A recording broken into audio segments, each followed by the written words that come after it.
Muy buenos días con todos los presentes. El día de hoy tenemos un webinar programado sobre la gestión contractual de obras públicas, revisión de casos típicos, a cargo del ingeniero Eddie Arones, quien es, es un PMP, cuenta con un PMP, es doctor, cuenta con un máster investigador ella es investigador en el RENACIT. Asimismo es árbitro, perito y miembro de la Junta de Resolución de Disputas, registrado en el Colegio de Ingenieros del Perú, Consejo Departamental de Lima. Cuenta con más de 25 años de experiencia en la gestión y ejecución de obras públicas, carreteras, saneamiento y edificaciones, participando en todas las etapas del ciclo de inversión, desde la formulación y evaluación de proyectos hasta su ejecución y supervisión. Asimismo, es docente universitario y conferencista en temas de gestión, ejecución y administración de obras civiles. Ingeniero Eddie Arones, es un honor para nosotros contar con usted el día de hoy para su importante ponencia. Le cedo el uso de la palabra para que pueda iniciar su exposición, por favor. Muchas gracias, doctora. Muy buenos días, estimados ingenieros. Como bien ya me antecedieron, en este caso, o en esta oportunidad, voy a tocar algunos temas, básicamente un conversatorio respecto a algunos casos típicos que implica la gestión de contratos, ¿no? Lo voy a abordar desde un enfoque práctico y casi, digamos, repasando los principios de la gestión de contratos de obras públicas. Denme un minuto, voy a...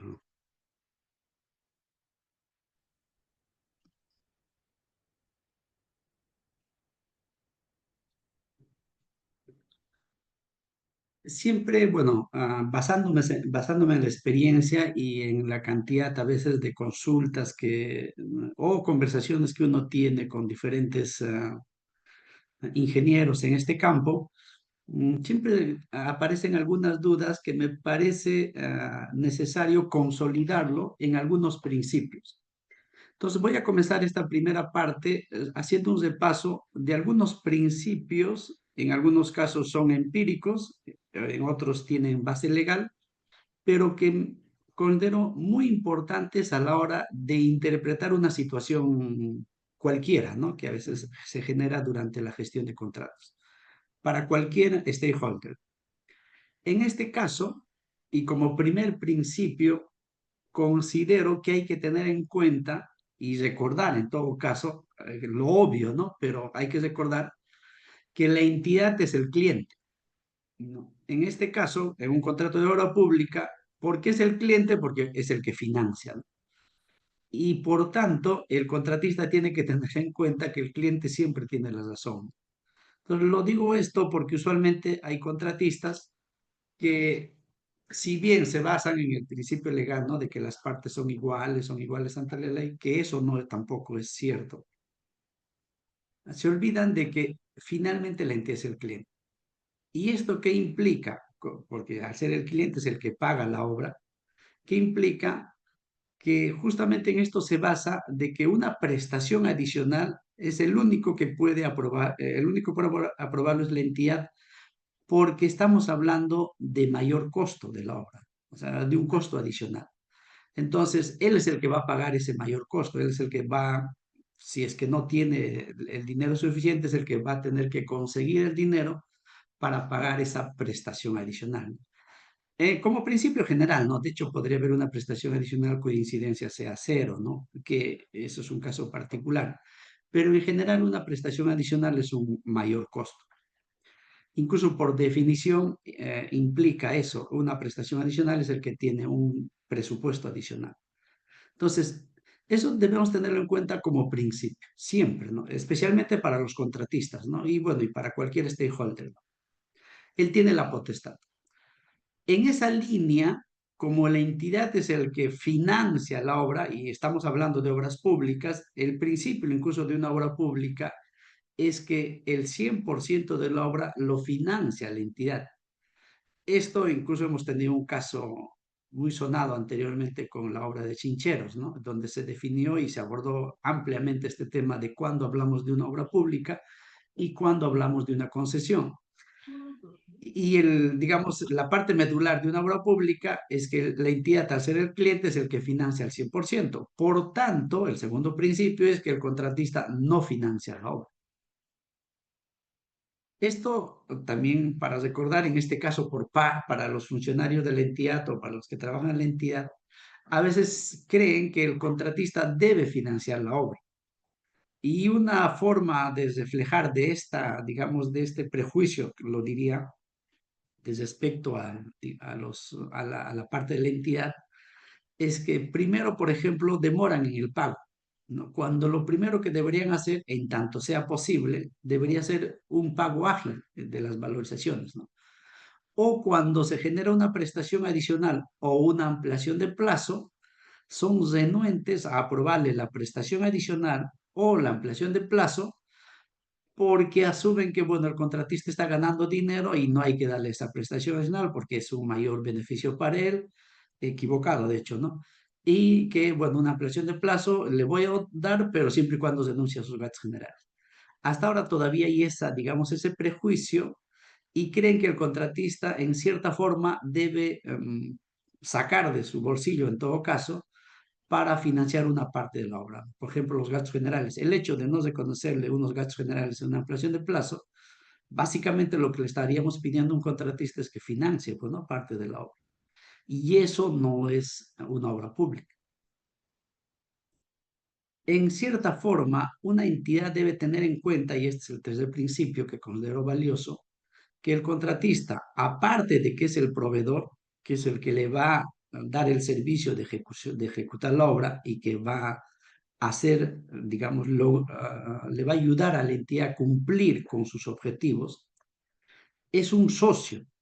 Incluso podría decir más que socio, es un aliado y así debería considerarle la entidad hacia el contratista, que va en línea con lo que acabo de comentarles hace un momento, ¿no? A veces la entidad no lo trata, en la práctica se ve eso, no lo trata como un aliado ni como un socio, lo trata como un tercero, incluso tercero en conflicto, ¿no?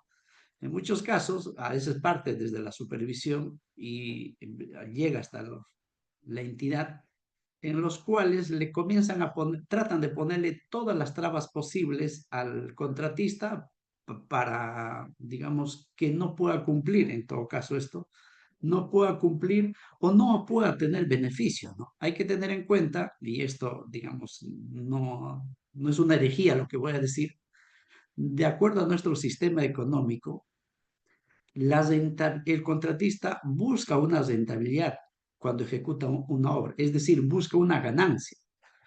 Y, y cuanto más gana, es un mejor contratista y eso es lo que tenemos que tenerlo en cuenta, ¿no? De hecho, un contratista que cumpla las condiciones del expediente técnico, ¿no? Pero contando, haciendo de acuerdo al expediente técnico y logra maximizar su beneficio, debería considerarse como un contratista exitoso y la entidad debería estar feliz, ¿no? Porque significa que va a poder contar con él en próximas obras, ¿no?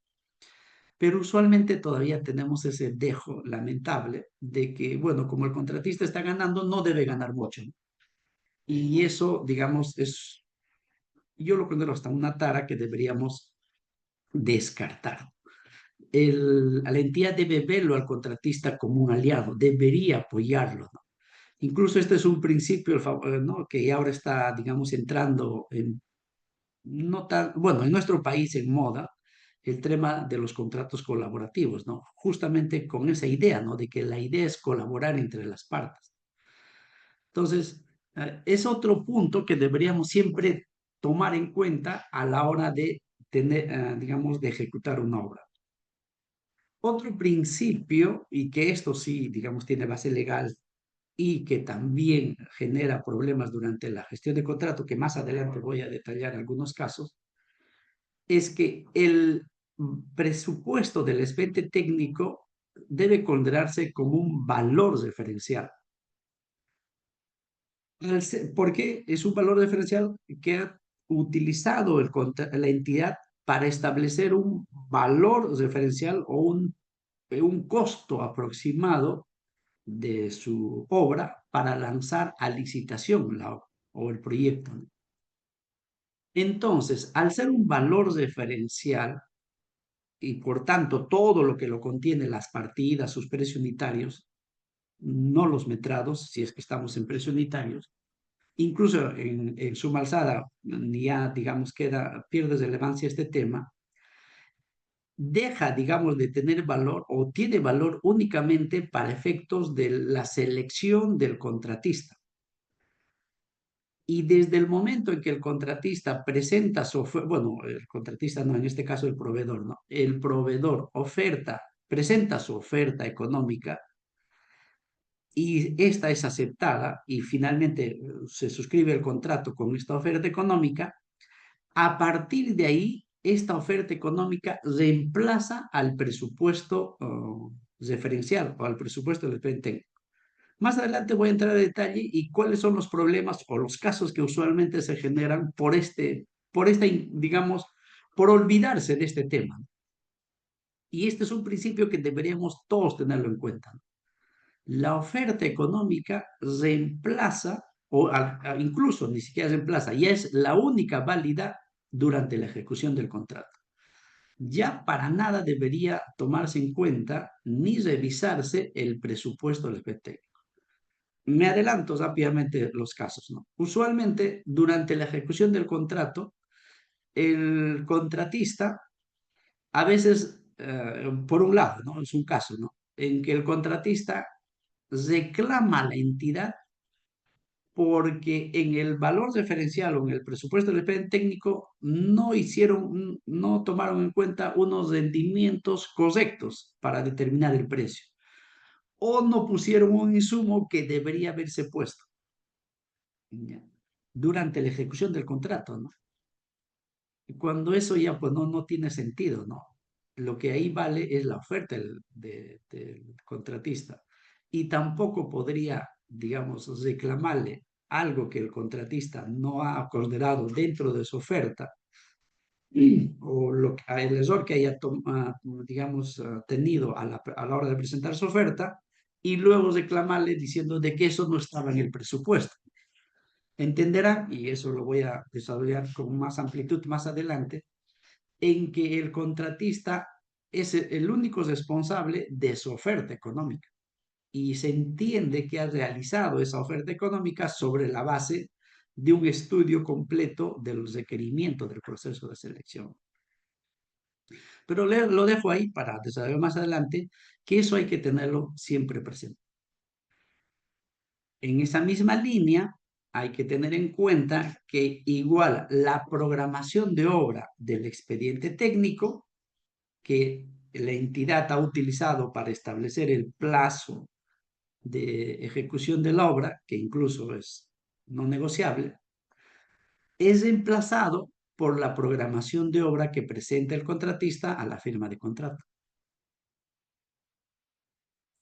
Y por tanto, cualquier error que se encuentre en esta programación presentada por el contratista tampoco podría ser factor de reclamo si es que en la programación de la obra a la entidad se le haya olvidado una partida o se le haya, digamos, sus tiempos hayan sido diferentes, ¿no? Incluso acá es mucho más fuerte, ¿no? Hay muchas entidades y todavía algunos supervisores que exigen de que la programación de la obra que presenta el contratista debe ser igual a la que presenta a la que está en el expediente técnico. Incluso en muchas opiniones, mejor dicho, en algunos foros, todavía se ha estado de alguna manera defendiendo ese punto, ¿no? De que la programación de la obra del contratista debe ser igual a la de la entidad. Incluso ayer salió una publicación en las redes sociales respecto a un pronunciamiento del OS que va en línea con lo que le estoy comentando, ¿no? Aunque esto era un principio desde siempre, ¿no? Pero a veces, digamos, todo lo que está escrito, todo lo que tiene opinión respecto a veces, recién a veces lo hacemos caso, ¿no? Pero bueno, este punto, más adelante lo voy a ampliar, pero este es un punto importante, ¿no? Un adelanto también, ¿no? Hay que tener en cuenta que los tiempos de la programación de obra se hacen sobre la base de los metrados, que en este caso sí son invariables, al menos, ¿no? Para iniciar la programación, son invariables, y entre el rendimiento de esa partida, ¿no? Y como en línea con lo que le estoy comentando el anterior, ¿no? Como el que hace su oferta es el contratista y el contratista es el único dueño de poner el rendimiento que quiera y que no es materia de revisión, entonces va a tener que salir diferentes tiempos. Y al salir diferentes tiempos, incluso la secuencia de trabajo va a ser diferente, ¿no? La ruta crítica va a ser diferente.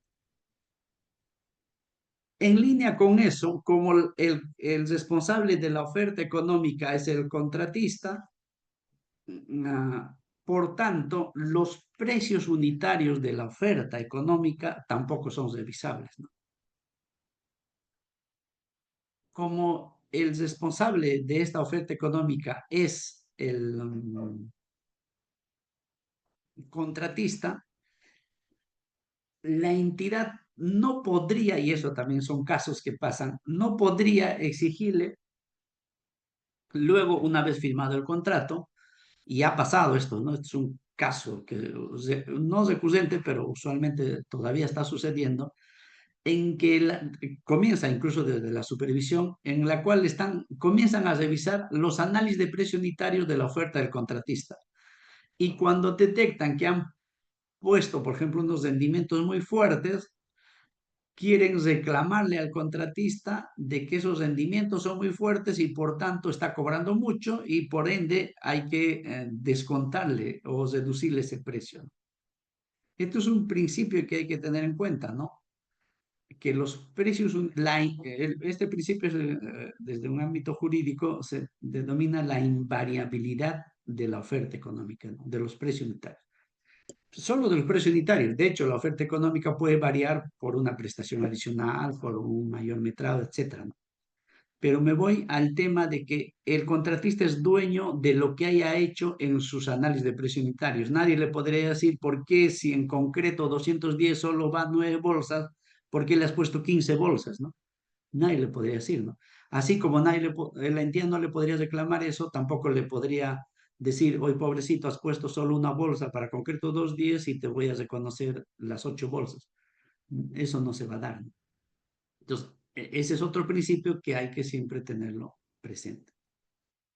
Bueno, solo para ponerlos digamos, en contexto, cada una de estas afirmaciones, en algunos casos, como les comentaba, son empíricas desde mi experiencia. En otros sí tiene base legal y es por eso que las referencias están al pie de la diapositiva, ¿no? Para que con calma pueda ampliarse este tema.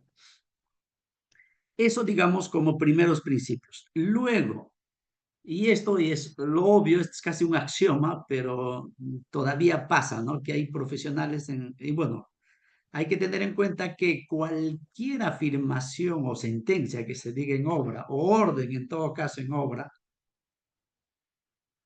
especialmente y lamentablemente viene desde la supervisión o desde la entidad, tiene que basarse en alguna normativa, cuando es el principio de legalidad, ¿no?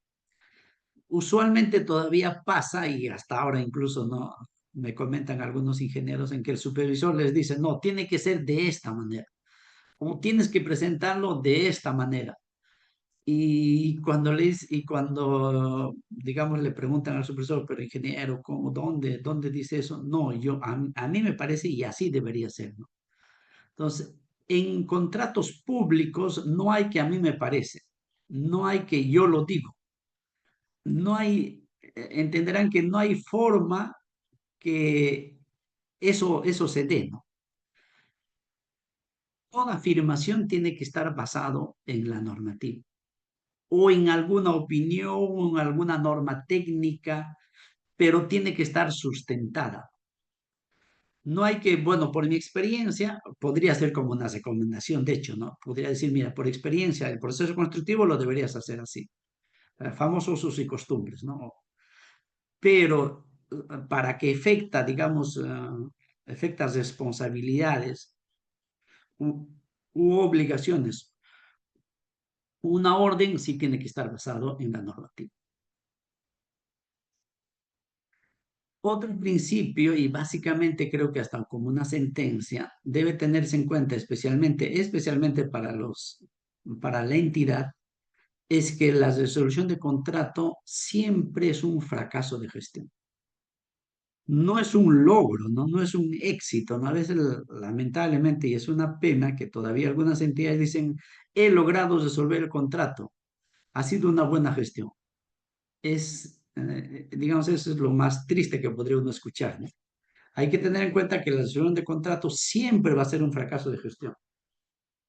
Es más, incluso, ¿no? Si se pudiera medir indicadores de gestión, así como se mide indicadores de gestión como la ejecución presupuestal, un indicador de buena gestión debería ser la cantidad de resoluciones de contrato, o de mala gestión, la cantidad de resoluciones de contrato.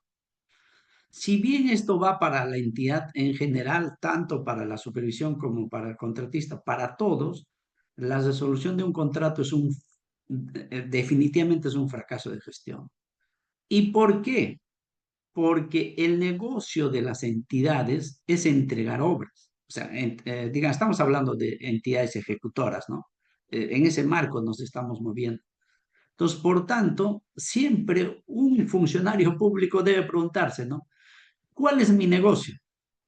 Así, digamos, haciendo un paralelo a la entidad privada, ¿no? Siempre me acuerdo de un gran amigo ingeniero que decía eso, ¿no? Cada vez que tomamos este tema, ¿no?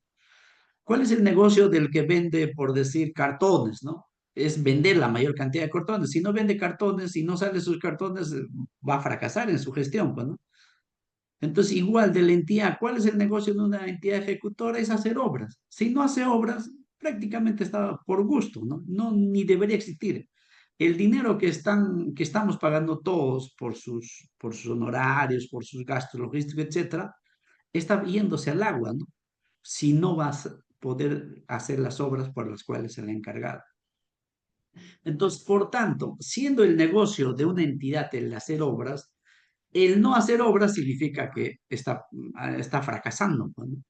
Entonces, eso debe tomarse siempre en cuenta, ¿no? Especialmente bueno, digo a la entidad porque usualmente es el que inicia con la solución de contratos. Rara vez, de hecho que rara vez un contratista va a iniciar el tema de la gestión de contratos.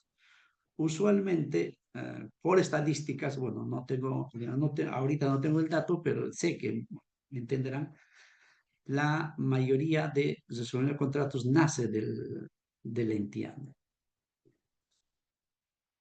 Un tema que creo que ya hasta está por gusto, pero a veces es bueno recordarlo, que en solo construcción, es decir, cuando la entidad hace el diseño del expediente técnico, el responsable de la calidad, integridad de ese expediente técnico es de la entidad, ¿no? Esto es obvio, ¿no? Sin embargo, en obra todavía pasa de que siendo que la entidad es el responsable y es el que debe garantizar de esa calidad del expediente técnico y cualquier error que hubiera en el expediente técnico, él debería ser el interesado en corregirlo, increíblemente, y de hecho que van a concordar muchos ingenieros en mi caso, increíblemente cuando se genera una prestación adicional por deficiencia del expediente técnico, que es una oportunidad, yo siempre digo, una oportunidad para corregir ese expediente técnico, es la mejor oportunidad creo que tiene la entidad para corregir el expediente técnico, el que pone las trabas para eso es la propia entidad. Cuando en estricto el que debería estar interesado en que la prestación adicional se apruebe es la entidad, no porque está corrigiéndose su expediente, es una oportunidad de corregir su expediente. Pero curiosamente se olvida, ¿no? De este tema, de que él es el responsable de ese expediente técnico, e incluso cuando se genera un problema durante la ejecución de la obra,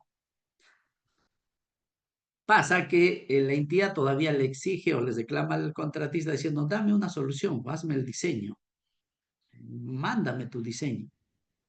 Si bien ya por uso y costumbre, y por agilizar, los contratistas hacen esto, en estricto es la entidad la que debería preocuparse por más bien ya tener el diseño, ¿no? Cambiar el diseño o corregir o ratificar lo que sea, pero él debería tener la entidad la que debería tener la iniciativa para corregir eso.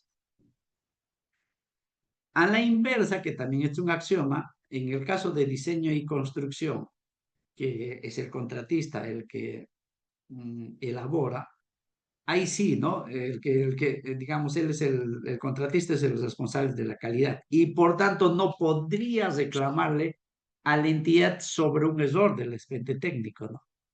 Si bien todavía el diseño y construcción es nuevo, pero ya se está teniéndose, bueno, relativamente nuevo, ¿no? En nuestro país, pero ya se está teniéndose casuística sobre diseño y construcción, ¿no? Y si bien a manera coloquial hay, sucede que en diseño y construcción usualmente es un consorcio el que gana, ¿no? O el que hace, el contratista es un consorcio. Uno es el consultor, el que ha hecho el expediente técnico, y otro es el ejecutor, el que va a ejecutar la obra. Y a veces usualmente, digamos, el ejecutor pierde de vista que su socio o él mismo, digamos, en cierta forma, es el que ha elaborado el expediente técnico y cuando hay errores en el expediente durante la ejecución de la obra le echa la culpa a su consultor, ¿no? Cuando en teoría es el mismo, ¿no? ¿Se entiende, no? Pero está pasando todavía eso, ¿no? Y no quieren, en algunos casos no quieren asumir ese error, ¿no?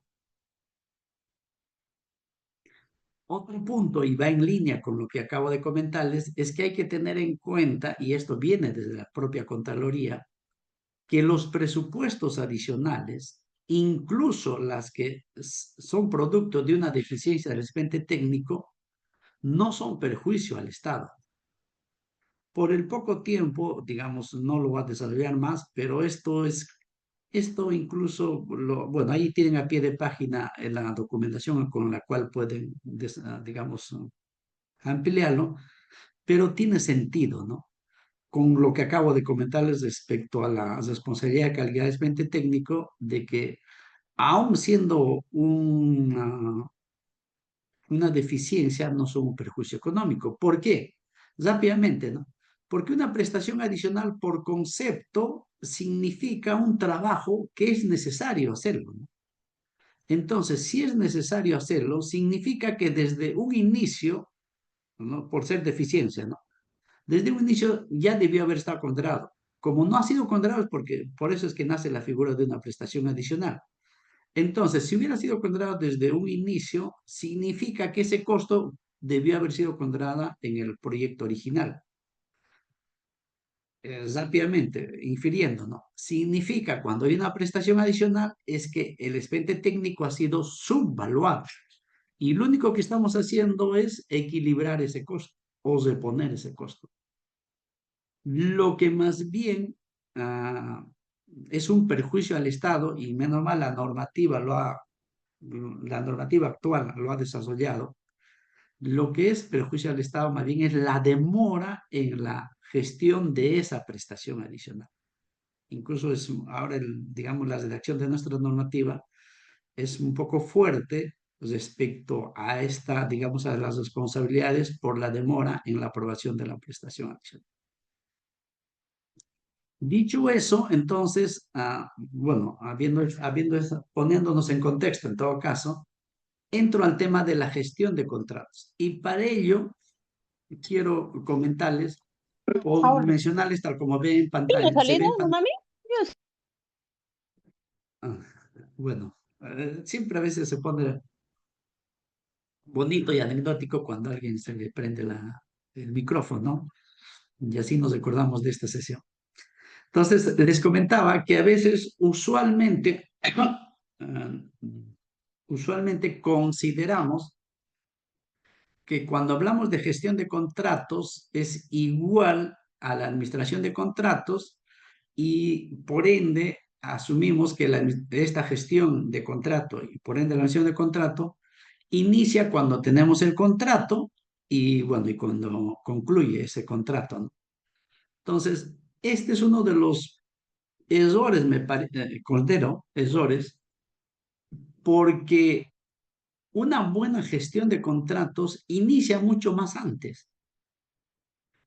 Debería iniciar en todo caso desde antes de la suscripción del contrato, desde proceso de selección del contrato para un contratista o para una empresa y para la entidad incluso desde el requerimiento. Eso debería tomarse en cuenta y lo voy a desarrollar en un momento, ¿no? ¿Y por qué lo digo esto, no? ¿Y por qué incluso en obra genera muchos problemas esto, no? Y luego la evaluación ex post, ¿no? Menos mal la normativa actual ya desarrolla este tema de las lecciones aprendidas, ¿no? Para ambos, no tanto para la entidad como para el contratista, debería ser así, ¿no? Antes de la suscripción del contrato, mucho antes ya debería iniciarse ese tema de la gestión de contratos y después cerrar con lecciones aprendidas, ¿no? Si no, como diría, ¿no? Si no has aprendido una lección, vas a volver a repetir ese problema, ¿no? Entonces, en línea con eso, debe tenerse en cuenta que la gestión de contrato debería iniciarse, vuelvo a indicar, desde que la entidad lanza el proceso de selección para una empresa, ¿no? Para una entidad debe ser incluso mucho más antes desde los requerimientos. ¿Por qué? Porque un buen contratista, y eso es uno de los grandes problemas que se tiene luego porque no se realiza esto durante la ejecución del contrato, es que un buen contratista para presentar su oferta se entiende que para presentarlo, ¿no? O sea, para decir, por este monto voy, para hacer su oferta, debería haber revisado el alcance del proyecto, debería haber revisado mínimo dónde está el proyecto, ¿no? Parece básico, incluso hasta ingenuo decir eso, pero hay contratistas que se presentan a obra solo por el monto, ni siquiera saben dónde está. Cuando ya está suscrito el contrato, recién se enteran dónde está, ¿no? Y digo, digamos, dónde está, podrían saber que se queda, por decir, en Lambayeque, pero exactamente no saben en qué parte de Lambayeque está, ¿no? ¿Cómo es la forma de acceso a esa zona, ¿no? Usualmente recién cuando firma el contrato, se enteran que para llegar a la zona hay que cruzar un vado, no hay un puente. Y recién ahí se enteran de que, ¿y ahora cómo van a llevarla, por ejemplo, una máquina perforadora, ¿no? Y luego, o sea, sobre la base incluso del plazo, ¿no? Si el plazo es razonable, no es razonable, de si las partidas que se han considerado en el precio unitario han incluido todo lo que establece el alcance, etcétera, etcétera. Un contratista, sobre la base de esta revisión, debería, una vez que detecte esto, debería participar activamente en la formulación de consultas. Y sobre la base de esto, ¿no? Una vez que participan en la solución de consultas y se entiende que si participa en las consultas es porque está interesado y porque ha revisado el plan técnico, y si presenta consultas significa que está interesado. Yo siempre digo que un contratista que presenta una oferta sin haber participado en el proceso de selección es un contratista suicida. Y una entidad debería tener una alerta roja en ese tipo de contratistas, ¿no? ¿Por qué? Porque durante un proceso de elaboración de una oferta técnica y económica, en este caso más la económica, hay que tener en cuenta que la entidad, cuando inicia el proceso de selección, ya publica todo el expediente técnico. Y debería hacer esto, ¿por qué? Porque el postor debe revisar este expediente técnico para ver los alcances de ese expediente técnico, ¿no? Y si encuentra un error que podría, digamos, afectar su oferta, debería hacer las consultas u observaciones, ¿no? Incluso, bueno, no solo consultas, sino observaciones. Y sobre la base de lo que, cómo absuelve la entidad, o digamos, en qué sentido absuelve, decidirá si oferta o no oferta, ¿no? Porque lanzarse a ciegas sin haber estado en el proceso de selección, como entenderán, es un gran riesgo para la ejecución de la obra. Porque, vuelvo a reiterar, se entiende que el contratista cuando oferta presenta su oferta económica es porque ha revisado el plan técnico, si no, no se entendería de cómo ha hecho su oferta, ¿no? Y esto genera problemas durante la ejecución de la obra. ¿Por qué? Porque recién cuando firma el contrato y porque está obligado durante la ejecución por la normativa de que tiene que revisar el plan técnico, incluso hay algunos contratistas que por cumplir nomás ya presentan el informe de revisión y recién durante la ejecución del contrato se enteran, por ejemplo, que no había especificaciones técnicas para una partida. Entonces llamaría la atención, entenderán, ¿no? Para cualquiera, que recién durante la ejecución de la obra advierta de que no hay una especificación técnica en una partida. Todavía podría pasar de que advierta una contradicción en la especificación técnica, ¿no? Pero de que no haya una especificación técnica en una partida, ¿qué es lo que implica? Implica que la oferta económica para esa partida que has realizado o el precio unitario que has realizado ha hecho un copy-pega, pues, ¿no? De repente. Y eso ya es un gran riesgo, ¿no? Y otro caso que sucede, y bueno, y esto sucede, ¿no? Recién ahí dicen, no, pero en las cuestiones técnicas dice que esto debo importar de Europa, debo importar este equipo. Y eso me va a llevar 3 meses. Recién ahí se enteran de ese tema. Y va relacionado a esto, es otros reclamos por disponibilidad de materiales. Recién ahí se enteran que, por ejemplo, el tipo de acabado que va a hacerse en una edificación, o por ejemplo el tipo de pavimento, el tipo de losa, y este es un caso, lo que estoy comentando son casos reales. El tipo de losa no se produce en nuestro país. Entonces, igual, ¿no? Llama la atención. Entonces, ¿cómo hiciste tu oferta? Entonces, es por eso, más adelante lo indico, ¿no? Un factor de riesgo que debe estar atento una entidad con respecto a un contratista es aquel que haya hecho una oferta sin haber participado en el proceso de selección. Esta omisión de participación en el proceso de selección, como les digo, generaría que recién durante la ejecución del contrato, el contratista se entere de algunos problemas respecto a especificaciones técnicas o disponibilidad de material, que en estricto, en teoría, vuelvo a reiterar, debería haberse advertido a la hora de elaborar su oferta, ¿no? Luego, y todavía está pasando, pero a pesar que uno diría, no, pero todavía ahora, respecto a las restricciones por la modalidad de pago o por el sistema de entrega. Por decir, ¿no? Hay contratistas, y bueno, y no estoy exagerando, que recién toman conciencia de que han firmado un contrato a suma alzada y que a suma alzada se les, digamos, bueno, hay un mayor riesgo, ¿no?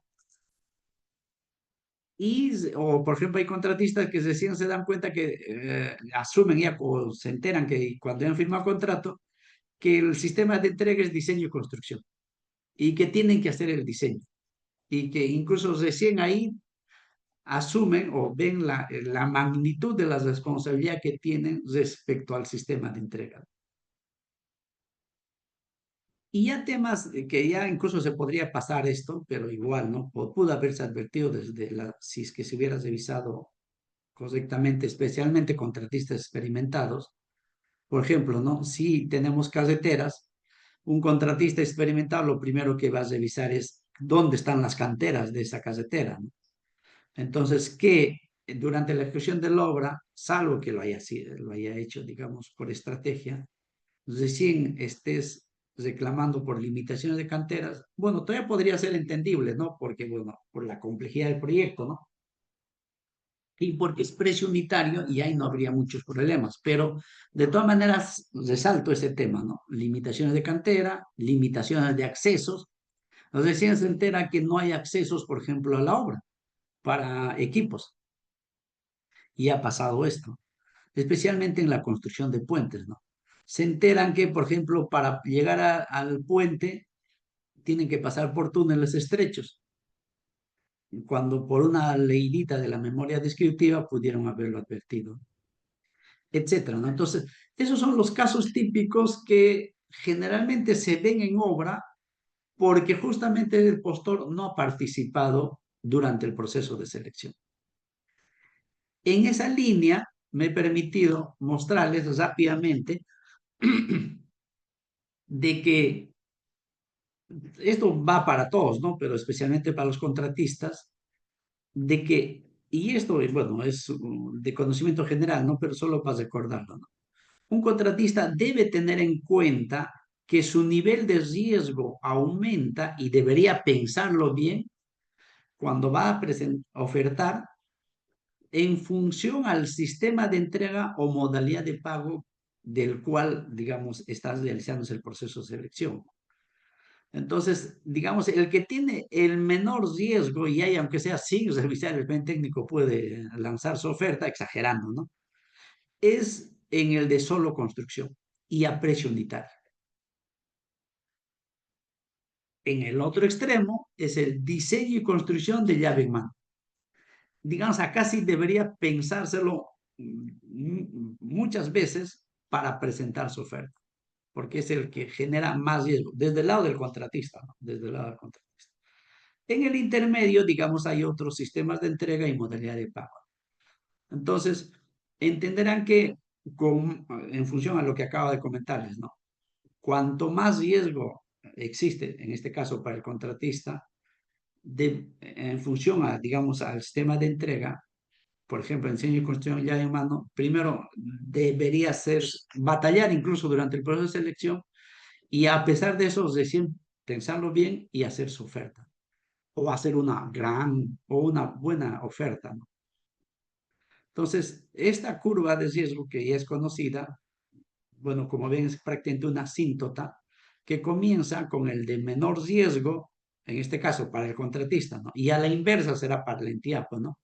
A la inversa, digamos, esta curva se haría inversa si hacemos para la entidad, que pero sirve, ¿no? Para interpretar. Es del solo construcción, digamos, el más fácil, y el de mayor riesgo, el diseño, construcción y llave. Disculpen, me pasé. Ya. En esa línea, entonces, señales de alerta que debería tener en cuenta una entidad respecto a un contratista. Ya va en línea con lo que acabo de comentarles. Si un contratista nunca ha aparecido durante el proceso de selección y él es el que se adjudica con la buena pro, hay que tener cuidado con todo, por todo lo que acabo de comentarles, ¿no? Otra señal de alerta que debería tener una entidad es cuando el contratista no solicita adelantos. ¿Qué va a implicar? Que tiene problemas económicos, a pesar de que ahora hay la figura del fideicomiso, pero a veces hay contratistas ni con eso piden adelantos. ¿Qué es lo que va a generar? Bueno, aparte de que quizás sea una lavadora, que no creo que haya todavía, lo que va a pasar es que van a trabajar a crédito, ¿no?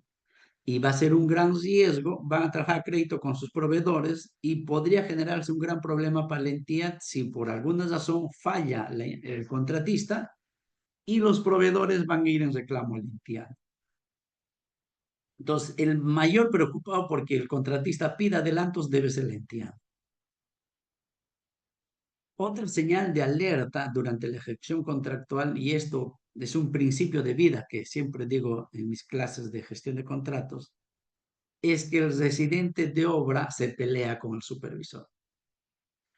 Este residente de obra, si es que se pelea con el supervisor, siempre los conozco como los residentes suicidas, ¿no? Lo peor que puede hacer un residente de obra y un contratista apañar eso es que se pelee con el supervisor. Hay que tener en cuenta que el residente de obra y el supervisor van a vivir juntos durante la ejecución de la obra, ¿no? Y sería el peor error pelearse con el supervisor. ¿Cómo se manifiesta esto? Porque hay cartitas de amor en el cuaderno de incidencias ahora. Y eso es un gran problema que la entidad debería parar lo más antes posible. Otra señal de alerta es que el contratista cuando presenta su informe de revisión del plan técnico es muy genérico y lo hace por cumplir. qué señal está mostrando que no tiene un personal profesional idóneo? A la inversa, ¿qué señales de alerta debería tener un contratista con respecto a la entidad? Ah, no, no, todavía seguimos con respecto al contratista, ¿no? Lo que le estaba comentándoles, ¿no? Seguimos con el contratista. Si el contratista presenta en su oferta económica lo mismo que el del expediente técnico, ya prácticamente ahí hay un gran riesgo, ¿no? Porque entenderán que ni siquiera ha revisado el expediente técnico para presentar su oferta económica. Entonces, ¿qué es lo que va a pasar? Es casi, casi seguro que el contratista recién a mitad de obra se va a dar cuenta que no va a poder con esa obra, es casi seguro, porque sus precios no son de él, pues, ¿no? Ha hecho una oferta con precios de otro. Entonces, digamos, cómo se muestra esto en campo durante la ejecución de la obra? Lo que creo que hace un momento ya había adelantado. Recién durante la ejecución de la obra le echa la culpa a la entidad de que en su presupuesto no había encontrado un insumo o que en la especificación técnica están pidiendo más de lo que en el precio unitario del expediente técnico está considerado. O sea, por decir, ¿no? En el partido concreto están considerando que hay que poner un aditivo y la entidad no lo había puesto en su precio unitario.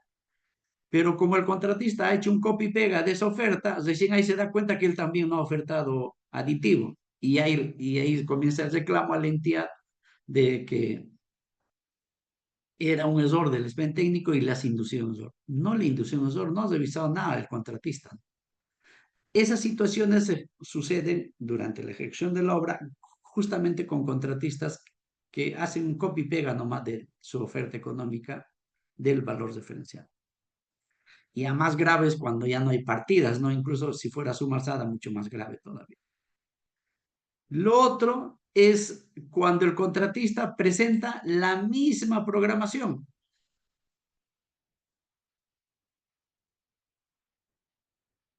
De repente técnico, esto es mucho más grave, ¿no? Le hacen un copy-pega de la programación del pandémico y ya con lo que habíamos comentado, ¿no? No hay forma que la programación de obra de la oferta económica del contratista, mejor dicho, la programación de la obra que presenta el contratista, no hay forma que sea igual al expediente técnico. Ya eso es de cajón, digamos, una entidad ya debería, digamos, descartarlo, ¿no? Rechazarlo esa programación de obra. Entonces, ¿qué situaciones ha pasado en obra? De que durante la ejecución de la obra, estos son casos reales, ¿no? Que en un caso la entidad cuando hizo su programación de obra obvió varias partidas en su programación de obra. No obvió, sino como era muy extenso, lo consolidó y hizo partidas genéricas. ¿Qué sucedió con eso? El contratista hizo copy y pega de ello y cuando tuvo, ¿no? Digamos, impedimentos para ejecutar la obra, no podía demostrarlo porque esa partida no estaba en su programación de obra, a pesar que en el presupuesto estaba, ¿no? Eso, digamos, similar a eso pasó hace poco, un caso en el cual, por ejemplo, la entidad había puesto 5 días para la obtención del PMA, del Plan de Monitoreo Ecológico, que ahora es casi estándar, ¿no? Y el contratista durante la ejecución de la obra presenta una solicitud de ampliación de plazo porque indicó que, de acuerdo al TUPA del Ministerio de Cultura, el plazo mínimo para que el Ministerio apruebe un PMA era de 10 días hábiles, unos 15 días. Y como la programación de obra estaba 5 días, bueno, tenía 10 días de ampliación de plazo. Entonces, y justo el reclamo era contra el sustento, decía eso, ¿no? Como en la programación de obra la entidad había puesto solo 5 días, es por eso que estamos pidiendo la ampliación de plazo. No es mi culpa. Entenderán que ahí no tenía sentido, pues, ¿no? Porque el que ha hecho la oferta, el que ha presentado su programación de obra y es dueño de la calidad de la programación de obra es el contratista, pues, ¿eh? No podría reclamar un error propio. Y otro que, bueno, esto sí tiene sus discusiones, quizá hay algunos contratistas que se van a jalar los pelos por esto, pero de todas maneras lo voy a comentar. Es que hay que tener cuidado con contratistas que cuando presentan la programación de obra y la curva que sale no sea una curva S, sino sea una curva J. Es lo que acá yo pongo, ¿no? En teoría, de hecho, no es lo ideal, no necesariamente es así, ¿no? En teoría, la programación de obra que presenta un contratista debería ser una curva S, en teoría. Sin embargo, es casi un estándar que los contratistas presentan esta curva J, ¿no? ¿Y para qué? Para asegurarse que no tengan problemas durante el avance de obra los primeros meses, ¿no? Casi prácticamente más de los 50% de los primeros meses. Lo que están haciendo es patear todo para el final, ¿no? Y que acá con la esperanza de que, bueno, haya quizá alguna causal de ampliación de plazo y esto lo puedan mejorar o seguir pateando adelante. Entonces, de hecho que es un, digamos, un indicador no es grave, digamos, y puede explicarse porque quizá esa obra tiene mucho equipamiento y poco obras civiles y puede justificar esta curva S, ¿no? Sí, en algunos casos tiene sentido, ¿no? Porque a veces el equipamiento, como esta curva S no en sí no se presenta, y eso es otra falacia que tenemos en obra y un principio que tenemos que tener en cuenta, que estas curvas no se presentan el avance físico de obra, ¿no? Que indistintamente nosotros lo decimos, ¿no? Representan el avance presupuestal de la obra, y eso también hay que tenerlo en cuenta, ¿no? Se me fue, ¿no? Ponerlo ahí. Entonces, como se presenta el avance presupuestal, si fuera el avance físico, sí, ¿no? Ahí, esto sí sería un gran riesgo, ¿no? Pero como pues, se presenta el avance presupuestal, todavía podría tener una justificación de esto. Pero, sin embargo, lo pongo, digamos, en consideración para que sobre cada caso de la obra pueda revisarse. Hay otros que ya se pasan, no lo hacen como una curva L, y tenemos otros contratistas ya casi suicidas que hacen una curva C, ¿no? Ya, esto sí, la misma entidad debería observarlo, ¿no? Curiosamente hay algunas entidades como desconociendo el primer principio que les comenté, ¿no? De que el contratista es su aliado, debe considerarlo como un aliado, como su socio. Dicen, ah, bueno, que se friegue el contratista, le voy a probar con esta curva. Y entenderán que no debería ser así, ¿no? Cualquiera de ellos debe ser materia revisable. La idea es acercarse a la curva S, pero cualquiera de ellas, sea a favor de la entidad o sea en contra del ejecutor, debería revisarse para que sea razonable y coherente. Básicamente por esto hago esta, digamos, esta observación. Ahora, a la inversa, señales de alerta que debería tener en cuenta el contratista con respecto y ahora a la entidad. Si durante el proceso de selección una entidad ha hecho absoluciones de consultas indicando, no ciñase a lo que digan las bases, respete lo que dicen las bases, o tal ya está establecido en eso, significa que el equipo profesional de esa entidad es muy débil. Y al ser muy débil, es casi seguro que va a tener problemas durante la ejecución de la obra. Porque usualmente, en muchos casos, más por desconocimiento, que las entidades tienen una mala gestión, ¿no? O se niegan a solucionar un problema en obra, o si no se niegan, tienen temor a solucionar una obra, ¿no? Entonces, un indicador para un contratista de que esa entidad es débil o tiene un equipo profesional débil es cuando durante el proceso de selección le han respondido así, ciñase a las bases, ciñase a las bases. Que en teoría ya a estas alturas no debería pasar eso, ¿no? Pero todavía pasa. Otra señal de alerta que debería tener un contratista es que cuando le indica al contratista, no, por si acaso no voy a pagar los ajustes, ¿no? Los ajustes voy a pagar ya en la liquidación. ¿Eso qué significa? Que no tiene plata. Significa que la obra no es con financiamiento propio, que es otra señal de alerta. Si no es con financiamiento propio, significa que solo tiene el dinero a las justas para el monto del contrato. Ya no tiene para adicionales, no tiene para mayores metrados, no tiene para ampliación de plazo. Como no tiene dinero, ¿qué va a decir? No a todo. Entonces, esa es una señal de alerta que debería tener un contratista con respecto a una entidad. Otro, que no realiza visitas periódicas a obra. Si no realiza visitas periódicas a obra y solo desde la oficina gestiona, no puede palpar la realidad de la obra, ¿no? Entonces es un gran riesgo. Una buena gestión, y hay algunas entidades que hacen esto, que se lo llevan hasta el tesorero a la obra, ¿no? Para que vean que realmente se necesita liquidez en obra. Pero el otro extremo, que ni el administrador de contrato vaya a obra, significa que va a ser o sea, va a tener problemas durante la gestión de contrato. Otra señal de alerta que, bueno, que todavía se puede, digamos, suavizar, pero que de todas maneras dice mucho de la gestión, es que cuando haya control concluyente se allana sin chistar, ¿no? Sin decir nada, se allana totalmente a todo y le dice al contratista, no, hazlo nomás, o tienes que hacerlo como dice la Contraloría. En ningún momento cuestiona las observaciones del control concluyente. Generalmente eso implica debilidad de la gestión del entidad, ¿no? Y en línea con lo que inicialmente les comentaba, si está pagando, bueno, salvo que haya una justificación, ¿no? Pero si teniendo dinero paga y espera hasta el último día del vencimiento, es que esta entidad está viéndolo al contratista como un enemigo, no como un aliado. Ya para cesar, disculpen, me pasé unos minutos, pero por favor quería cesar rápidamente, o al menos mostrarles las diapositivas, bueno, más por la hora, ¿no? Hice rápidamente, digamos, algunos principios respecto a la gestión del plazo y respecto a la gestión del costo, que sería de obras adicionales. Rápidamente, por favor. En gestión de plazo, recomendación, y eso ya es para las entidades y también para un contratista, debería ser como parte de su presentación, es que en la programación de obra debe presentarse holguras. Eso ya debe mostrarse desde la programación. Rápidamente voy a verlo esto acá. Justo tengo esta imagen donde lo he señalado. Ya debería abrirse la partida de holgura. Sirve para la gestión, ¿no? ¿Por qué? Pues rápidamente, ¿no? Porque para que la entidad incluso sepa cuánto de holgura tiene en una partida, o si se genera un problema en una partida, cuánto de holgura tiene para solucionar un problema, pues, ¿no?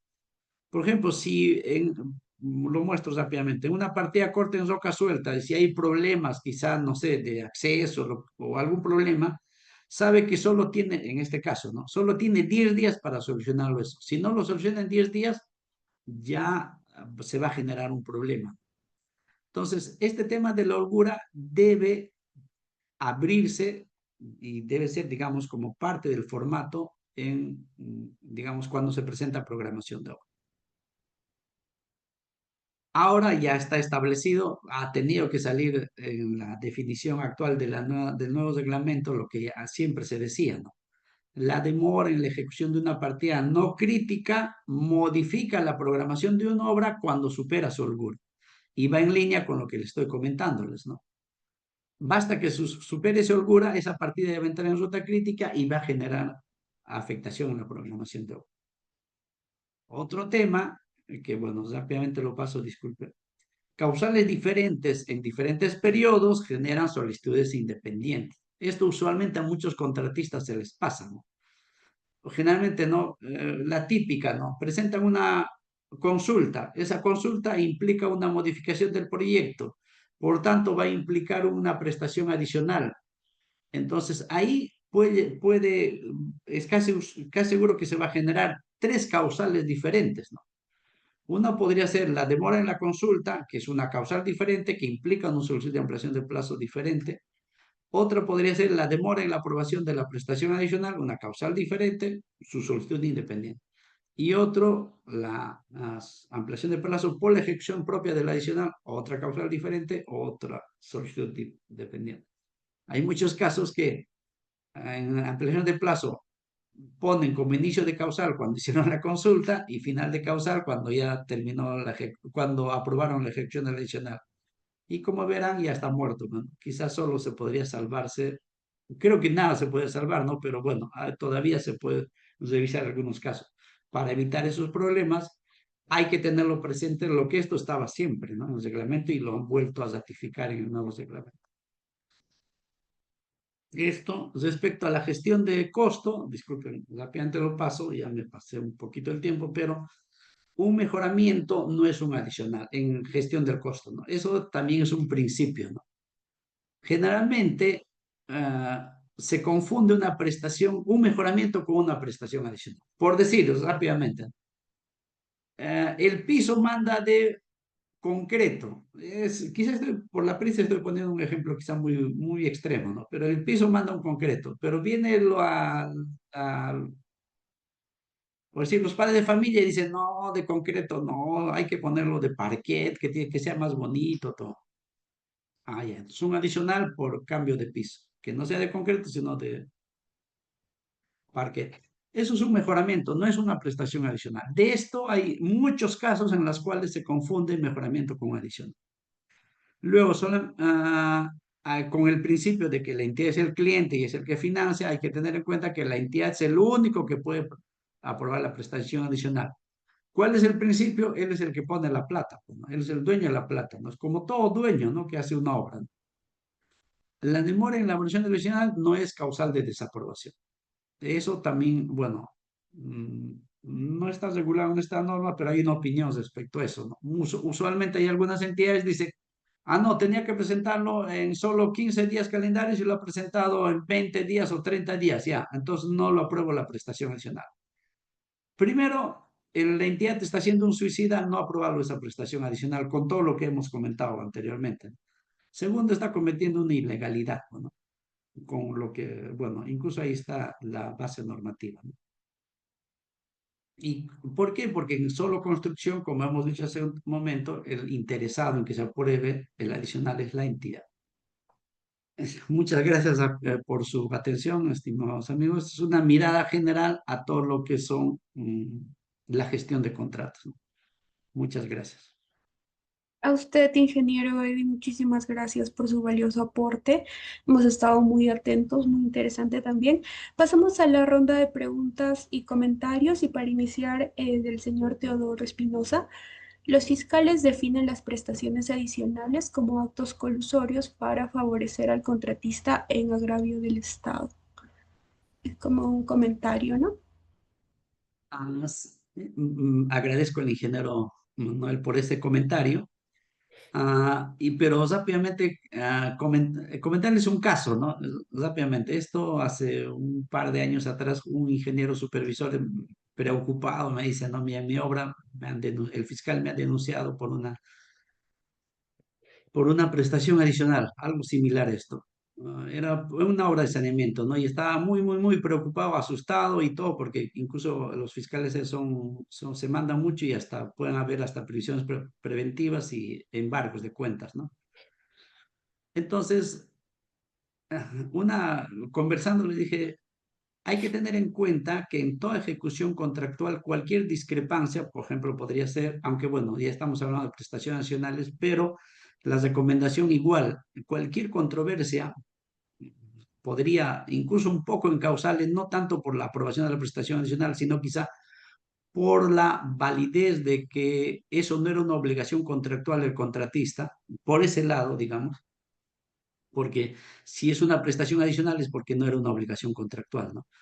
Pero digamos, encauzándolo por ese lado, le sugerí que el contratista inicia inmediatamente una controversia. En esa oportunidad todavía solo habían los árbitros, ¿no?